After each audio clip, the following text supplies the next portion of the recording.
Buongiorno, grazie a tutti di essere a questa presentazione della mostra Canaletto e Venezia. Introduco subito la Presidente Maria Cristina Gribaudi.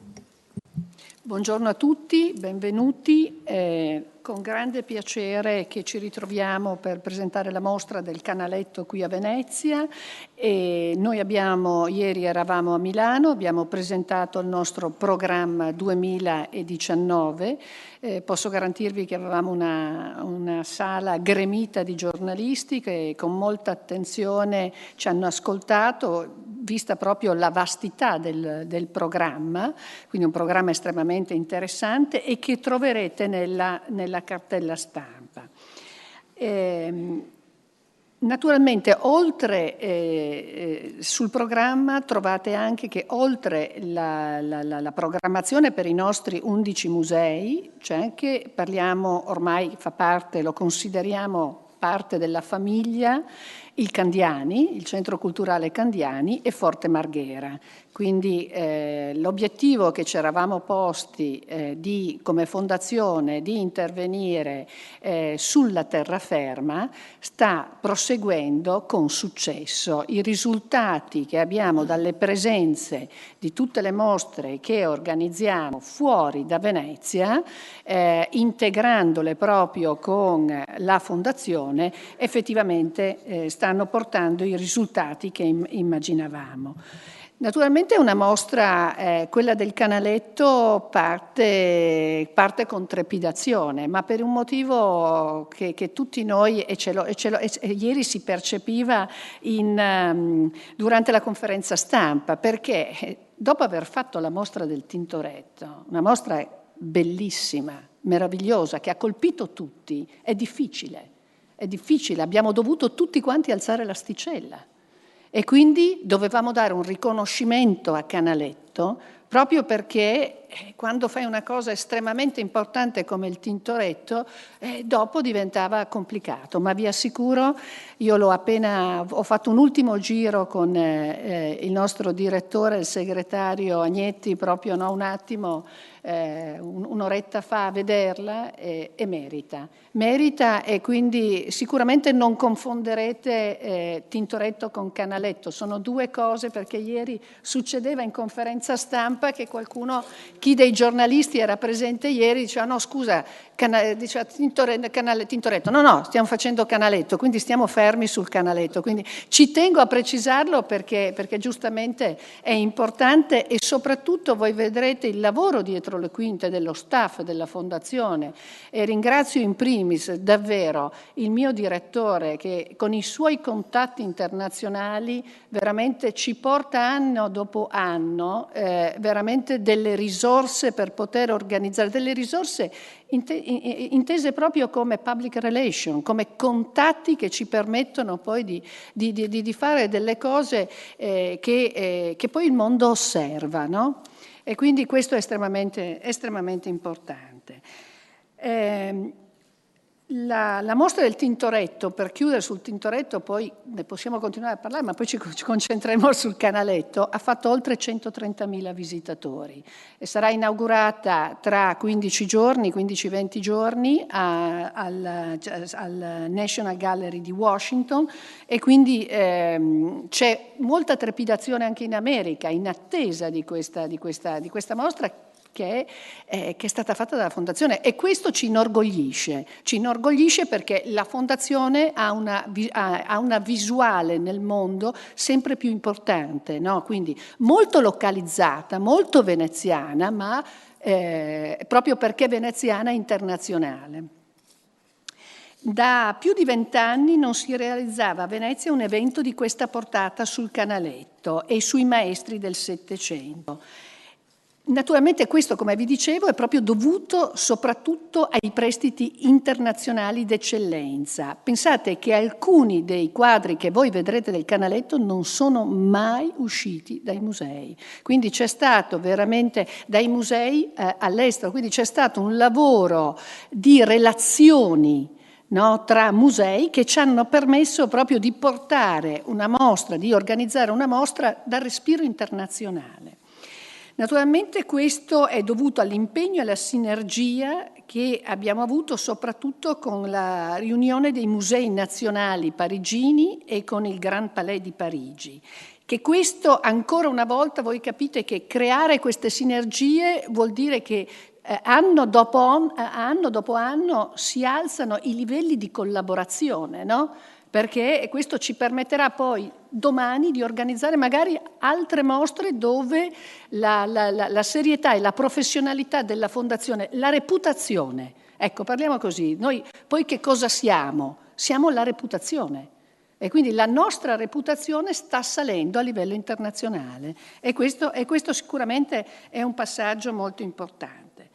Però io non posso non ringraziare prima di tutto il Consiglio d'amministrazione e permettetemi, oltre ai consiglieri, soprattutto il nostro vicepresidente, che è il sindaco Luigi Brugnaro, perché, lo devo dire, è un uomo di visione, continua a essere un uomo di visione, continua giorno dopo giorno a essere molto presente in fondazione e quindi è certamente la chiave di volta che ci permette poi alla squadra di organizzare e di lavorare. Devo dire che dopo 3 anni io proprio sentivo, prima parlavo con alcuni giornalisti e loro dicevano si percepisce di questa fondazione il lavoro di squadra. Se voi andrete a vedere questo programma noterete che le 80 persone dirette ognuno fa la sua parte. C'è una, come posso dire, è come un'orchestra, siamo un'orchestra e non so dove sono io perché forse più che un'orchestra potremmo immaginare il volo delle oche. Sapete com'è il volo delle oche? Che c'è un'oca che tira, poi però quando è stanca va dietro e quello che è secondo tira. In questo modo qua tutti diventano direttori di orchestra e questa probabilmente è la cosa più forte che emerge e che ormai dopo 2 o 3 anni della mia presidenza e del lavoro del sindaco e quindi dello staff, perché le persone non sono cambiate. Le persone della fondazione erano le stesse di prima, però un conto è correre ognuno per la propria strada, un conto è lavorare in gruppo, è lavorare in team, è credere nel lavoro di squadra. E questo io ringrazio veramente uno a uno tutte le persone della fondazione. Non posso che non nominare Alberto Krajewicz, che ci ha seguito tutta la curatela, che dopo prenderà la parola, ma naturalmente anche Daniela Ferretti, che ne ha curato gli allestimenti, e come ripeto tutto lo staff. Non posso che non ringraziare ancora una volta la cara amica architetta Daniela Carpani. No, perché tu hai indicato lei, la Ferretti l'ho già nominata e tu dicevi lei. No, io indicavo te, infatti, Daniela Carpani per l'ospitalità. E anche questo è sinergia. Ecco, quindi io ringrazio veramente tutti, ma sindaco, sei un uomo di visione. Cioè, scusate, ma io tutte le volte che lo vedo, ma perché è importante che lo sappiate? Perché facciamo 2 lavori diversi. Quando finirò questa esperienza io continuo e sto ancora facendo il mio mestiere, ma avere il privilegio di lavorare con uomini che hanno visione, e discutiamo, guardate che facciamo delle battaglie, ma con Agnetti, con Labelli, però avere la visione e discutere per arrivare all'obiettivo, questa è forse una delle esperienze più belle della mia vita. Grazie a tutti. Grazie Presidente, grazie anche dell'affetto che metti in queste cose. Adesso la parola al Sindaco di Venezia. Sì, allora io la farò molto breve perché i ringraziamenti li ha già fatti Maria Cristina, però voglio ricordare a tutti che lei sta lavorando come Presidente della Fondazione a gratis, cioè lei non ha nessun contributo, non prende niente, lei è un'imprenditrice anche importante, la sua azienda è nel Trevisano ma in tutto il mondo, noi giriamo il mondo spesso e cerchiamo di portare in questa città questa idea internazionale che noi viviamo da sempre. a differenza di tanti qui che parlano dell'internazionale ma non so bene se si sono neanche mai mossi da qua. Ecco, noi giriamo e vediamo quello che nel mondo succede e vogliamo collegare Venezia al mondo. Questo è il tentativo. Come diceva Maria Cristina, le persone sono le stesse, soltanto che ragioniamo con il bilancio. Noi partiamo con un'idea di bilancio di quello che facciamo. La sostenibilità non è una questione ambientale nel senso ecologista, ma è una questione che a Venezia si conosceva molto bene quando si organizzavano ancora le merci, si mettevano diversi signori, a quel tempo erano commercianti, che erano una delle due ossature forti di questa città insieme ai diplomatici. E si mettevano insieme e rischiavano sui carichi che andavano in Cina o dovevano tornare dalla Cina o dall'India dove si andava in giro, e se il carico andava bene si vinceva, si guadagnava, si chiamava profitto, e se per caso il carico veniva perso perché c'erano i pirati, perché le navi, perché non era tutto semplice, si perdeva tutto, perché chi era bravo e chi diventava qui a quel tempo là Doge erano spesso gente da fuori che vinceva le battaglie, dimostrava di fare qualcosa, non si era mai visto mezzo gente a comandare che non ha mai fatto niente. Spesso noi vediamo gente che pontifica e decide su Venezia che non ha mai fatto niente in vita sua. Questo è il problema grosso, e parliamo di cultura quanto vogliamo, ma se la gente non sa quello che dice, e il grande tema dello scavo della laguna sarà un tema altro che se è culturale. E io lo voglio dire questa cosa, sono stato da Torinelli l'altro giorno, ma secondo me c'è qualcuno che della laguna di Venezia proprio non sa niente. Quando sento parlare di disastri se noi scaviamo i canali, vorrei ricordare ai signori qui presenti, e poi lo ricorderò al mondo intero finché avrò voce e vita, che i veneziani, quelli veri, no quelli doc, perché sono nato qua, quelli veri, che pensano che questa città c'è una vela nel cuore come spirito, come cultura, chi la ama è veneziano, quei veneziani lì hanno deviato i fiumi perché la laguna non si interasse. Avevano organizzato il magistrato alle acque perché il pericolo più grande di Venezia è che si interi la laguna e la sua acqua. È un pericolo drammatico per questa città. L'altro giorno un battello è andato in secca con 10 persone a bordo, non per incapacità del pilota, non per le motivate condizioni climatiche avverse, c'era la nebbia, ma perché non stiamo scavando i canali, non stiamo scavando i ghebi dove il remo deve trovare acqua. Non basta vedere lucido e vedere un po' di acquetta sopra, ci vuole la profondità sul canale. I veneziani coi badili a quel tempo, pensate c'era la malaria, stiamo parlando di altri anni, altre epoche, altre condizioni, non c'era la tecnologia di oggi, non c'erano le ruspe, a mano si sono scavati, hanno deviato i fiumi, il Brenta, il Sile, li hanno arginati perché non venissero in laguna a portare i detriti, si stava interrando la laguna. Oggi sentiamo delle bestialità su sta roba qua, come quelli che non vogliono fare i vaccini, con tutte le discussioni che possiamo aprire, ma la scienza, la tecnica, è il risultato di 2000 anni di Occidente. Non stiamo neanche a venirla a vedere la mostra di Canaletto, se pensate che non serva a niente la storia. C'è Canaletto, noi stiamo facendo queste grandi operazioni, tra l'altro con la grande attenzione internazionale, perché questa di oggi, Tintoretto, non è solo una grandissima mostra. No, Tintoretto che è adesso, cioè che c'è adesso aperta, sto dicendo, è stata fatta con Washington, è stata fatta con i grandi studiosi americani, e questa mostra andrà negli Stati Uniti. L'ambasciatore mi ha chiamato per fare una grande cena a Washington, ricordo, capitale degli Stati Uniti, non una robetta.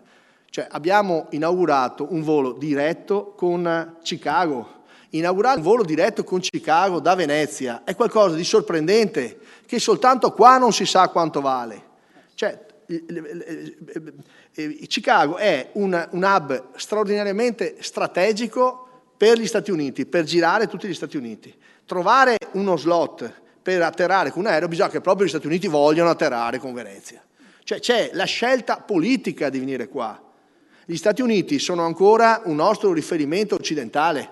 I valori occidentali li difendeva Venezia a quel tempo qui, ma li difendeva con le armi, cioè li difendeva con l'arsenale, li difendeva... Cioè non sono cose così.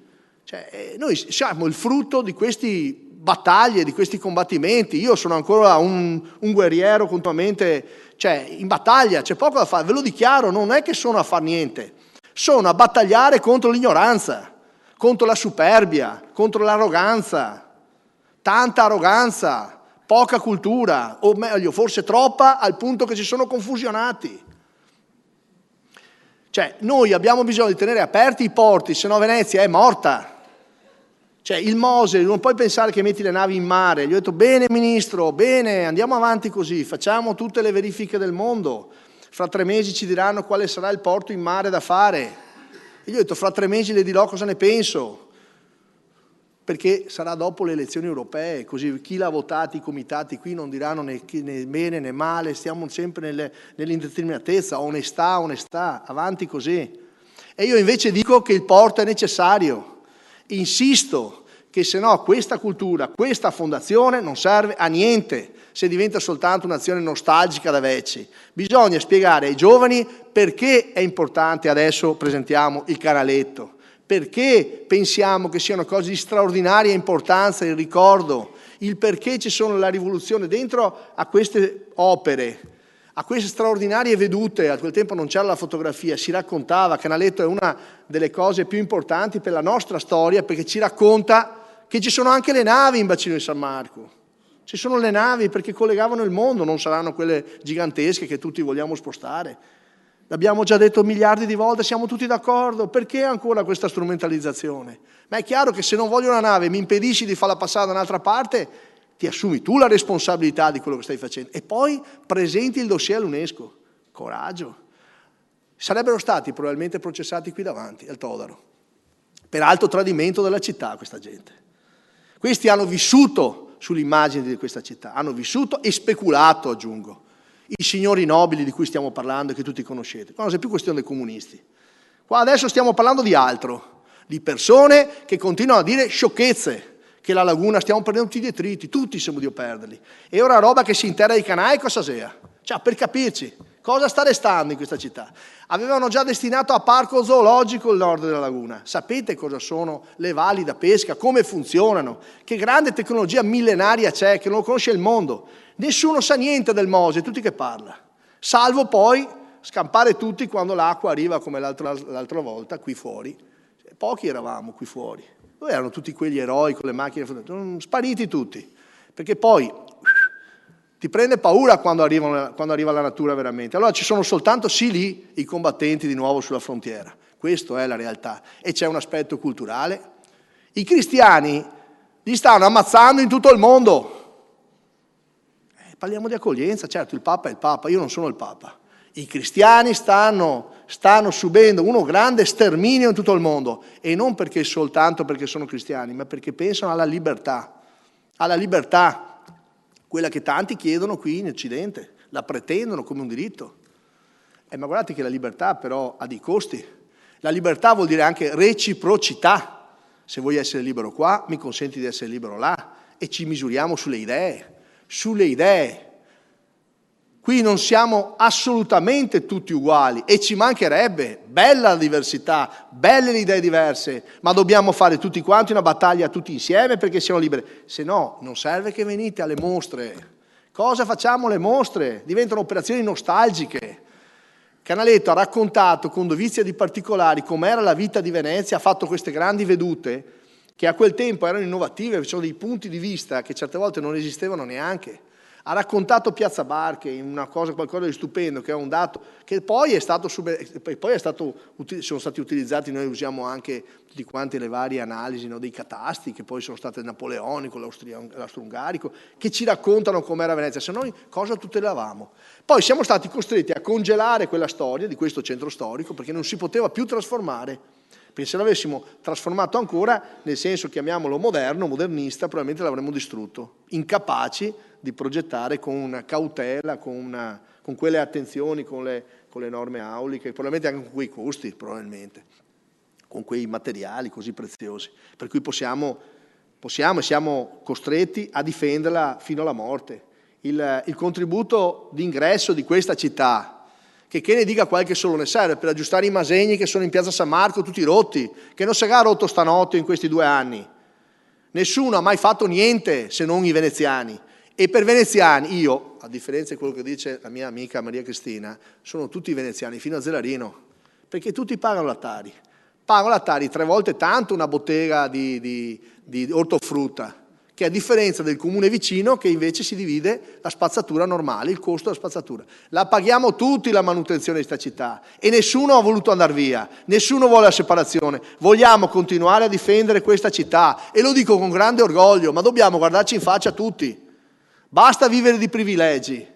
Qui si lavorava, questa è una città che chi ha voluto l'integrazione ha lavorato e si è meritato la cittadinanza. Ci ha messo la faccia, sempre, tutte le comunità che ci sono in questa città. E deve continuare a essere così, perché è un grande orgoglio. Ma questo non vuol dire che abdichiamo ai titoli di essere una grande capitale dell'Occidente, aperta al mondo quanto vuoi, ma con le nostre regole.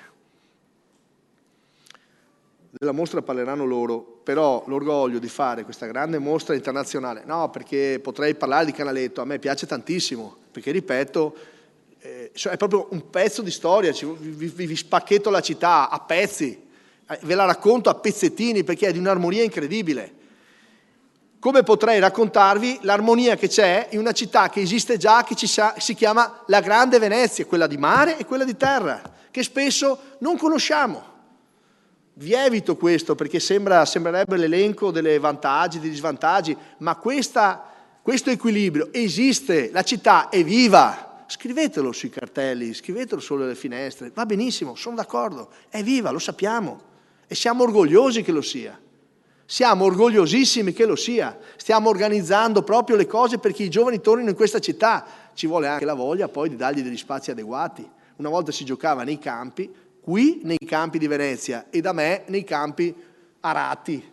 Non era proprio arati, ma insomma nei campi, nelle strade. Oggi non si può più. Chi ha nipotini, perché qua chi ha figli, sapete che c'è un tema nuovo, moderno. I ragazzi vanno in palestra, prende freddo, c'è la sicurezza e ora bisogna fare un campetto in più. E se cavo un orto di uno che si è morto non è una cosa drammatica, se in cambio però gli sistemo le situazioni. Non è un dramma, perché è su questo che decidiamo se la città la vogliamo per i giovani o no. E i giovani fanno anche un fiato di rumore, i giovani fanno un po' di confusione. Abbiamo proposto anche Marghera, abbiamo proposto Mestre, stiamo aprendo tutta la città. A Sant'Erasmo abbiamo smontato intere questioni urbanistiche messe lì da 20 anni perché uno che lavora con delle capre non può dormire, lui, sua moglie, sua figlia, su una casa, deve dormire su una stalla di nascosto. Vi sembra normale? Non è normale, abbiamo cambiato, abbiamo guardato, tutta roba che avevano organizzato i nostri predecessori con calma, per paura che succedesse l'invasione non sa di chi. Questo è. Noi vogliamo che la città sia di nuovo riempita di persone, di giovani, che vengano da dove volete, basta che rispettino la città. E questo è il senso del contributo. Ho finito. Ma questa grande mostra internazionale ha il senso di raccontare ancora che la città c'è e se riusciamo a fare questa mostra, e l'ha detto il Presidente prima, con grande spirito di collaborazione, non è solo in questa fondazione, che da quando sono qua io continuo a fare utili, oltre ad aver fatto un sacco di altre mostre. E non abbiamo avuto bisogno di nessun sponsor, robe strane. Ci siamo finanziati da soli, facendo efficientamento, tutti insieme. E non solo qua, anche al Casinò. Pagavamo 3 milioni di euro, il comune dava 3 milioni di euro al Casinò. Abbiamo finito, il Casinò si è messo in bonus, adesso sistemiamo, abbiamo messo a posto tutto. Siamo completamente autonomi, abbiamo riportato in bonus il bilancio del comune, perché il bilancio non è una cosa che si fa per decreto. Si fa discutendo, si fa litigando, si fa lavorando 16 ore al giorno, ma sicuramente qua tutti quanti sono imparati e abbiamo diminuito il debito pubblico. Vuol dire che si può fare diminuire il debito pubblico e ancora ritornare alla cittadinanza, ai valori e all'entusiasmo.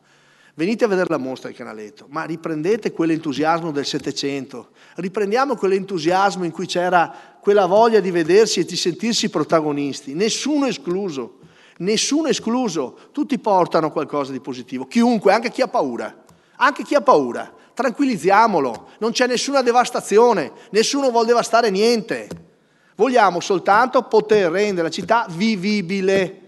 Questo dice il Canaletto, con grande coraggio artistico. Questo dobbiamo capire dalla cultura che studiamo tutti i giorni, dal respiro di questa bellezza, da questa armonia. L'armonia di stare insieme tra di noi, di volerci bene, di salutarci.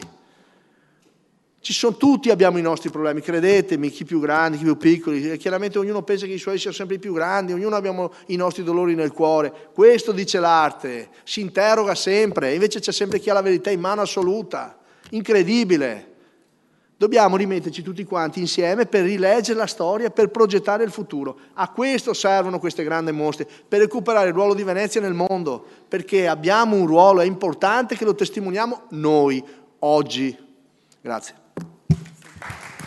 Grazie Sindaco. Non possiamo che essere in linea con questo ragionamento che ci dà ovviamente tanti spunti per quanto riguarda il nostro lavoro quotidiano, perché quello che Sindaco lei ha detto è effettivamente così. Noi comunque credo che in Fondazione tutti noi ci interroghiamo sempre sul significato e sul valore e il senso di quello che si fa quotidianamente e credo che tutti noi condividiamo ancora questa idealità che la cultura possa in qualche modo fare centro e cambiare gli atteggiamenti, le conoscenze, perché la cultura è conoscenza e quindi pensiamo di fare un lavoro naturalmente con le cose belle, ma pensiamo anche di fare un lavoro utile per tutte le persone che noi cerchiamo sempre diciamo in maggior numero di accogliere all'interno della Fondazione. Non vogliamo una fondazione d'élite, vogliamo una fondazione per tutti. E questa mostra è una mostra che ci racconta molto di questa città di Venezia, come diceva lei. È una mostra che mette a fuoco un secolo intero, perché in questo secolo, questo Settecento straordinario, che vede anche il momento traumatico della fine nel 1797 della Serenissima, però è un secolo che ancora ha una straordinaria vitalità. Forse è l'ultima anche grande stagione dell'arte italiana, non solo veneziana. E la mostra, che è stata voluta fortissimamente anche con questa collaborazione della riunione dei musei francesi del Grand Palais, che per primi avevano lanciato un progetto su Venezia e che noi in qualche modo, anche ascoltando, qui devo proprio dirlo, i suggerimenti del Consiglio d'amministrazione, del Sindaco, abbiamo in qualche modo condiviso e abbracciato quest'idea del progetto sul Settecento veneziano e su Canaletto. È una mostra che racconta anche la complessità, le contraddizioni di questo secolo veramente lungo, complesso e difficile, nella quale vivono e esistono molte anime, molte sfaccettature e l'esposizione ci racconta sala dopo sala tutte queste anime diverse e vediamo due grandi personaggi che emergono davvero con la statura straordinaria e la loro genialità e sono coetanei, Canaletto e Tiepolo, e sono coetanei e fanno due pitture completamente diverse. Da una parte questo pittore che raccoglie una grande eredità che gli viene dal secolo precedente, un pittore che è in qualche modo nella sua genialità, nella sua innovazione anche di quello che era stata la storia della pittura del Seicento, però un pittore che in qualche modo, se vogliamo dire, non aggiorna ad una modernità come farà poi Canaletto tutte le sue tematiche, ma le aggiorna nel modo di dipingere, nella grande intuizione della modernità della sua pittura. E questo è Tiepolo che si occupa sempre delle grandi decorazioni, degli grandi ambienti, dei grandi palazzi. Qui ovviamente, diceva giustamente Alberto Krajewicz prima, guardando un po' la mostra, naturalmente abbiamo dovuto portare delle opere che sono come dire accessibili, ma quando pensiamo a Tiepolo dobbiamo pensare alla grande decorazione della terraferma e anche della città. Però il tema erano temi quasi sempre legati ancora al ritorno del mito, alle narrazioni, diciamo anche che enfatizzavano il ruolo della città di Venezia, il ruolo dell'aristocrazia e questo è stato Tiepolo. E dall'altra parte l'altra anima del secolo, che è quella che viene definita, raccontata in mostra come il momento dell'osservazione e quindi il razionalismo, l'illuminismo, la capacità di leggere la città sotto un altro tipo di taglio sia iconografico che di significato. E l'intreccio di queste due grandi grandi personalità, dove comunque ad emergere anche per la sua storia, per la sua fortuna critica, è indubbiamente Canaletto, che abbiamo messo al centro dell'esposizione, attorno a lui ruota l'esposizione, è anche la rappresentazione davvero ancora oggi di quell'immagine di Venezia che è pensata non solo come architettura, bella architettura, ma come opera d'arte, e Canaletto ci dà questo. E se noi oggi, tutti noi, ma anche uno straniero, pensa a Venezia, pensa alle vedute di Canaletto, forse perché la Venezia in fondo oggi è quella che Canaletto aveva dipinto, perché con tutte le difficoltà la città è rimasta quella, è rimasta così, è stata tutelata, è stata con la sofferenza probabilmente di tanti cambiamenti, però la città è quella ed è rimasta l'opera d'arte, e noi amiamo quest'opera d'arte e noi dobbiamo essere naturalmente consapevoli che visitando questa città dobbiamo, attraverso questa pittura, anche ricostruire tutta non solo un immaginario di quel tempo, ma anche ricostruire quello che era stato il tessuto sociale, culturale, politico di quella città, e anche in questo senso trovare giovamento da tanti spunti che la mostra può darci, anche nella direzione che è stata anche anticipata dal sindaco. Quindi è una mostra, credo che non è una mostra d'élite, è una mostra assolutamente aperta, speriamo, a un grande pubblico, perché è una mostra davvero che racconta una città passata, ma anche una città possibile, e questo credo sia un po' il compito anche di noi conservatori e curatori, di pensare che la cultura e il passato ci serve per leggere o immaginare un futuro. Io devo fare dei ringraziamenti, li farò velocemente, poi passo la parola ad Alberto Krajevic, che è stato il curatore, che è anche, voi sapete, il responsabile di Carezzonico, e quindi diciamo di Settecento si ciba da moltissimi anni. Allora naturalmente sì, perché ci sono anche delle cose amene nella mostra, anche tanti piatti e tazzine che era da tanto tempo che non venivano alla luce, raccontando la complessità e la freschezza anche di questo secolo.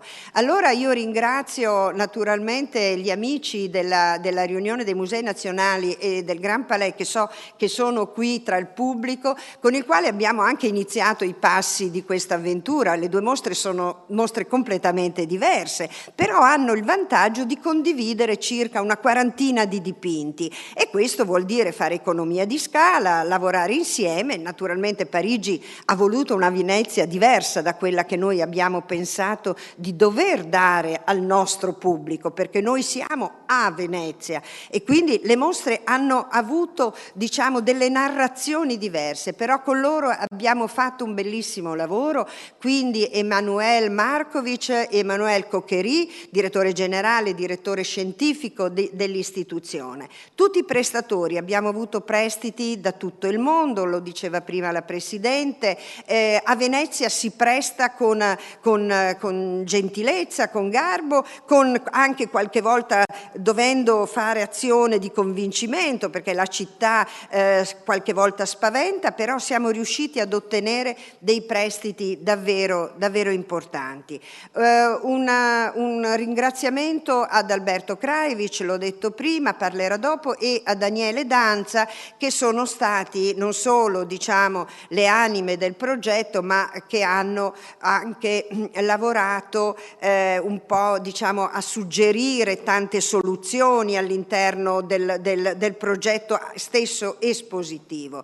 Daniela Ferretti, io ogni volta la cito e ogni volta la devo elogiare, perché ancora una volta una grande prova di intelligenza, di capacità di interpretare questi soggetti diversi, che ogni volta mettono alla prova sicuramente la sua creatività, ma la mostra è stupenda. stupenda. Con lei naturalmente hanno lavorato un gruppo infaticabile di persone, di ragazze e di ragazzi giovani che lavorano come registrar, a supporto della parte di architettura: Francesca Boni, Giulia Biscontin, Monica Vianello, Georg Malfertheimer, Silvia Toffano, Silvia Rinaldi.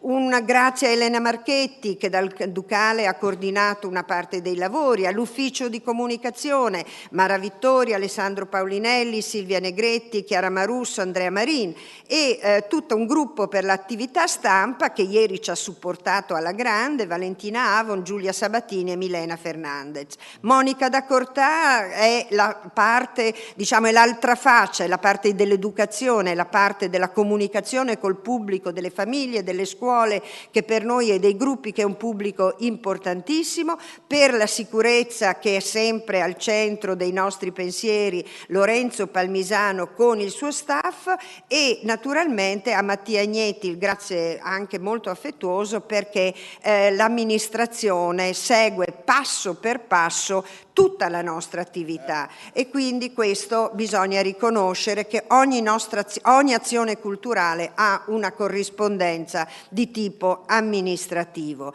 Hanno collaborato Museum e Musei per il bellissimo catalogo, lo Studio Girardi per il lavoro di allestimento, e da ultimi, ma non da ultimi, voglio ringraziare anche il personale delle cooperative che garantiscono il servizio di accoglienza con grande professionalità. E adesso la parola a Alberto Krajewicz.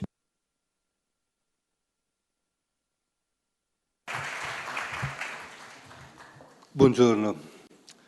Ho poco da aggiungere. Poche parole sulla difficoltà di una mostra come questa, che sta nel riassumere in 12 sale un secolo che è complicato, inquieto. Un secolo, ho sentito usare molto la parola internazionale, un secolo che è europeo per eccellenza, perché la modernità nasce nel Settecento. Per molti il Settecento veneziano è il secolo del Carnevale, Casanova, l'avventura galante. La dimensione del Settecento è soprattutto quella dell'illuminismo, delle rivoluzioni. Quello che siamo noi adesso lo dobbiamo a quello che è successo nel Settecento. Per Venezia ha rappresentato la fine di una repubblica millenaria, ma ricordiamo che la rivoluzione francese ci ha portato con Napoleone il codice civile, le fogne, l'istruzione obbligatoria. Non so quanti di noi si sarebbero trovati bene nel Settecento. Pochi, penso. Mostrare la complessità di questo secolo, il modo in cui quello che succede nel Settecento si riverbera nelle arti,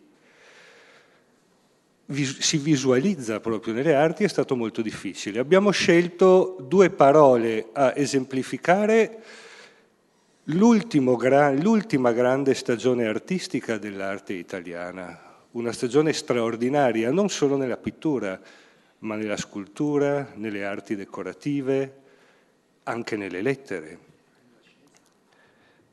Sì, anche nella scienza. Un secolo che è contraddittorio per la città, perché a tutto questo si contrappone una oggettiva debolezza politica militare.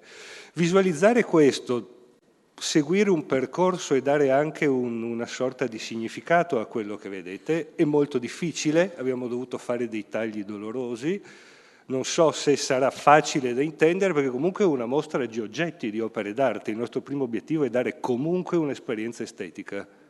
Ricordiamoci sempre la frase di Aristotele: a cosa serve la filosofia? A niente, eppure è la cosa più importante.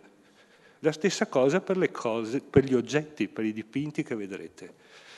Abbiamo scelto i 2 nomi per sintetizzare tutto questo, Canaletto e Venezia, perché oggi Canaletto è l'artista più importante del Settecento veneziano. Negli anni 30 l'avremmo chiamata Pietro Longhi e Venezia. I gusti cambiano, attualmente Canaletto è l'artista più rappresentativo. In più è Canaletto che ha costruito quell'immagine di Venezia, come ha detto anche la dottoressa Belli, che è quella che noi amiamo. L'ha resa, se possibile, ancora più spettacolare, scenografica, e ce l'ha resa cara. Però, accanto a Canaletto ci sono artisti importantissimi, dico una banalità, e il gioco della mostra è quella di mostrare come tutta l'arte veneziana si snodi attraverso questo dialogo tra l'osservazione, che è quella di Canaletto e degli altri vedutisti, e l'immaginazione, che è quella di grandi pittori di storia, che non stanno separati, ma che al contrario si travasano, il termine brutto, continuamente, e mostra come uno guardi l'altro, si intersechi proprio come attività. Abbiamo scelto anche Canaletto e Tiepolo come scambio visivo, perché pur essendo due artisti divertissimi, seguono un iter stilistico formale per molti aspetti simili. L'altra cosa che ci premeva mostrare, di solito si chiude il Settecento con Francesco Guardi, no? Un'immagine, se vogliamo, decadente, anche per far coincidere la fine dell'arte veneziana con la fine della Serenissima. Noi contavamo di mostrare esattamente l'opposto, che è un'arte viva, moderna, e abbiamo sottolineato gli artisti che più lo sono, quindi non dimentichiamo che Canova è un artista veneziano, anche se svolgerà gran parte della sua attività a Roma, e che sarà orgoglioso di dichiararsi sempre veneto. Piranesi, che costruirà come Canaletto l'immagine, come Canaletto ha costruito l'immagine di Venezia, così costruirà l'immagine di Roma, è un artista veneziano che si forma anche nell'incisione in un momento storico-culturale felicissimo come sono i primi anni 40, proprio con Canaletto e Tiepolo. Quindi abbiamo sottolineato gli artisti che in qualche modo lanciano questo ponte verso la modernità e l'arte dell'Ottocento, quindi Bernardo Bellotto, Piranesi, Canova, il ponte verso il paesaggio romantico, il neoclassicismo, la poetica del sublime. E poi degli artisti isolati straordinari, penso a Gian Domenico Tiepolo, penso all'ultimo Guardi.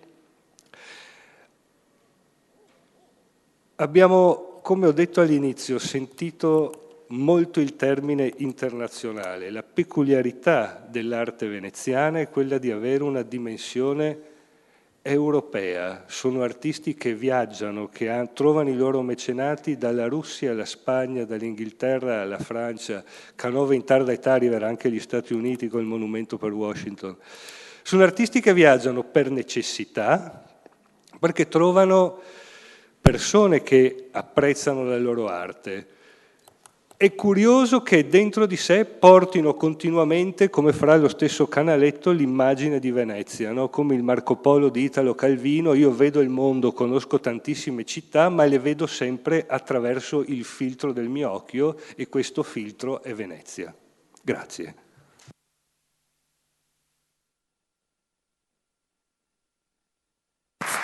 Grazie a tutti. Possiamo salire a vedere la mostra. Grazie.